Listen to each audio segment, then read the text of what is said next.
Muito bem, nós voltamos com a memorização do livro de Marcos, lembrando que não é um resumo, e sim a memorização das histórias que tem dentro de cada capítulo para conhecer o livro e também as suas harmonias. No capítulo 1 de Marcos nós temos a pregação de João com o batismo de Jesus e também a tentação. No capítulo 2 nós temos o leproso de Cafarnaum e o paralítico, a cura deles. No capítulo 3 a eleição dos 12. No capítulo 4 nós temos a parábola do semeador e no 5 o endemoniado de Gadareno. No capítulo 6 a morte de João Batista. Igual o capítulo 6 é igual o capítulo de número 14 do Evangelho de João. O capítulo 7 de Marcos é igual ao capítulo 15 de Mateus. O capítulo 6 é igual ao capítulo 14 de Mateus. O capítulo 7 é igual ao capítulo 15 de Mateus. O capítulo 8 é igual ao capítulo 16. E o que tem nesses capítulos?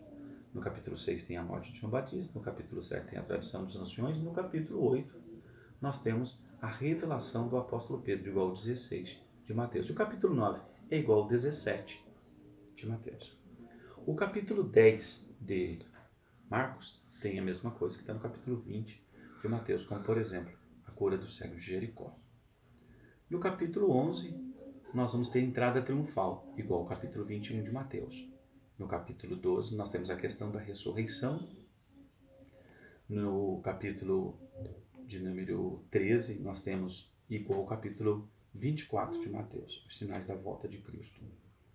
No capítulo 14, nós temos Jesus no Getsemane, igual ao 26 de Mateus. No capítulo de número 15, nós temos a crucificação e a morte, igual ao 27.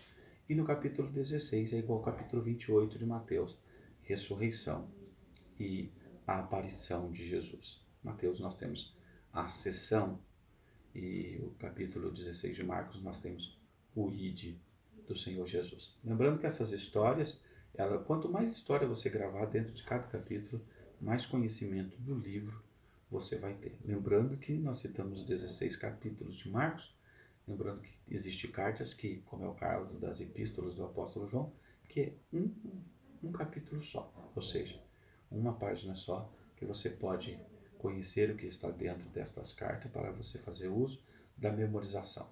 A questão é guardar esta palavra. O salmista disse: guardei a tua palavra no meu coração para não pecar contra ti.